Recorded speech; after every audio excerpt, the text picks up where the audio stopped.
Hello, today I'm taking a look at a Pinot Gris. This is from a producer called Erath, and this is an Oregon Pinot Gris, and it's from the 2016 vintage. So Erath are one of the pioneer wineries of the Willamette Valley region in Oregon. Where they were set up is now the Dundee Hills AVA, American Viticultural Area. I saw this wine, I thought it would be interesting to try a Pinot Gris from Oregon and a wine with a little bit of age to see how this style of wine develops. Now the winery here was founded, well, the bottle here says it was established in 1967 by Dick Erath. Having said that, I suspect that was when he bought the land to begin with, because he didn't actually finish his winemaking studies at University of California, Davis until 1968. So I think that was when he actually finally moved from California up to Oregon to start planting here, and I think it was 1968 they first started planting. Although to be fair to Dick Erath, he had been making wine in his garage in California prior to the move, so he was obviously keen to get started. His approach initially was to plant 23 different varieties in the vineyards here, but I think he quite soon realised that Pinot Noir was what really suited the soils here, because they're iron-rich red soils that are known as Jory soils. And that's what Erath has gone on to be famous for, and in fact the Willamette Valley has gone on to be famous for. They finally built a winery here in 1976. Prior to that, there'd simply been 49 acres of vineyard land here and what they describe as an unheated logger's cabin that served as a home and an ad hoc winery. So the history of Erath has been one of a brand that's been quite stable and has been slowly growing and building a reputation. However, it was bought in 2006 by Chateau Saint Michel Wine Estates, the largest group of wineries in America's Pacific Northwest, I think with the idea of gaining more marketing clout.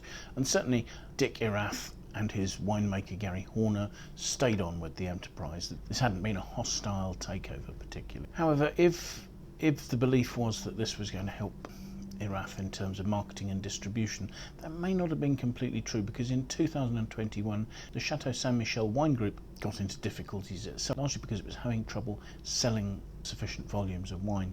The group was taken over by a finance group called the Sycamore Group, who actually haven't sold any brands off and still own both Chateau Saint Michel and Erath today. Coming to this wine, the winery's been producing Pinot Gris now for about 2 decades, and along with Pinot Noir and a Pinot Blanc, I think that is their entire range now. And what they're trying to do is to produce a balanced style with good fresh acidity. The mantra is no wood and no malolactic conversion. Now this wine only has the designation Oregon, and part of the reason for that is the fact that fruit was sourced both from the Willamette Valley and the Umpqua Valley to go into the blend for this. And the winemakers say they're looking for quite a fruit-forward style in this, with tropical fruit and stone fruit, so I'm assuming that they're picking with quite high ripeness.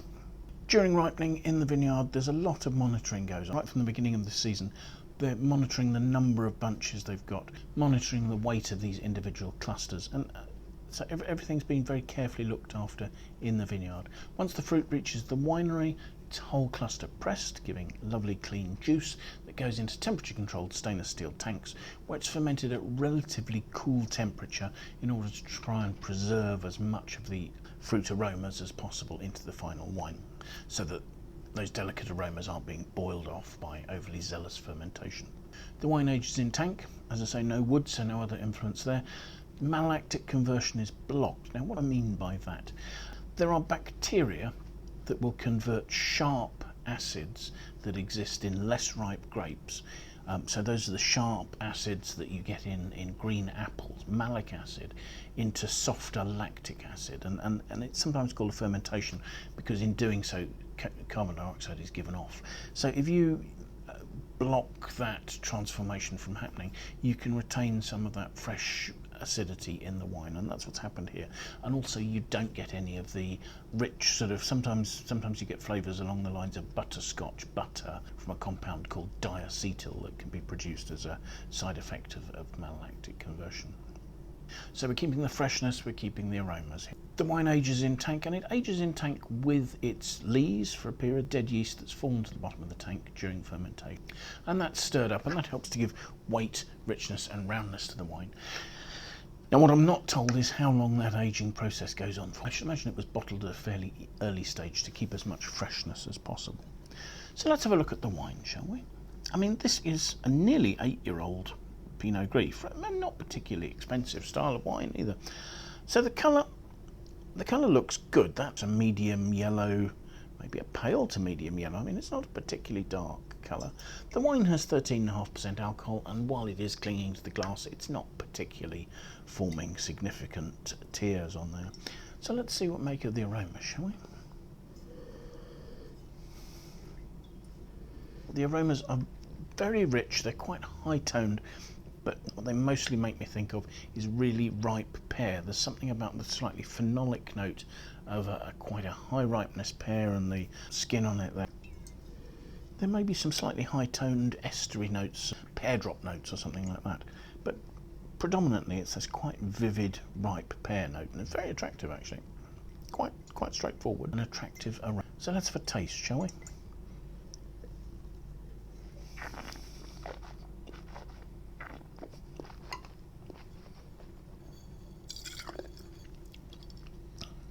On the palate, that's dry, with some really good concentration. There's a richness. Again, there are those pear notes, but it's lovely and smooth. There's a slightly oily texture that you might almost mistake for a sweetness. There's certainly a richness there. But what's stopping the pear flavours from becoming that little bit phenolic pear skin sort of note is a sort of a stone fruit note. So there is actually quite a peachy aroma, and everything is very nicely, harmoniously together. So I think while there's not an obvious creaminess, which you'll sometimes get with wines that have aged with their lees, I think that has actually all subsumed into the wine because of the 8 years it's spent in barrel, and everything's beautifully harmoniously together, and it's just rounding out the palate. 13.5% alcohol perhaps adds a little weight to the mid palate.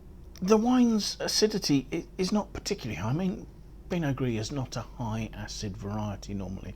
However, once you've got past the richness of the palate, there is actually enough freshness to be lifting a slightly lemony freshness out of the finish. And actually, it's perhaps giving a bit of length where there's a slightly oily, rich pear note, and perhaps some tiny touches of spice, and that would be coming from the fruit rather than from any oak, because we know there's no oak here. So that's quite an interesting complexity there that's maybe just starting to develop a little bit of spice, maybe even a tiny touch of honey just on the finish, but they're only just delicate notes. In general, this is a straightforward, harmonious wine with some nice intensity of fruit, balanced acidity, balanced alcohol. I wouldn't suggest that it was anything particularly special. I think it has gained quite a bit from being aged this long. It's added that roundness and that richness. I don't think it's going to improve at all. If you come across any 2016 Erath Pinot Gris, I would suggest drinking it. It's very enjoyable, but I wouldn't suggest putting it away in the cellar to keep. I think it's a wine for immediate enjoyment. Thank you very much for watching. I hope you've enjoyed the tasting. If you have, do please press the like button. Do please leave us your thoughts. I'd love to hear what your feedback is on the wines we're looking at, the tastings we're doing, or anything else related to that. Please also consider signing up and following us on YouTube. It would be fantastic to have your support. But most importantly, do please try and find some time and come and join us for another tasting in the very near future, won't you? Thanks again. Bye for now.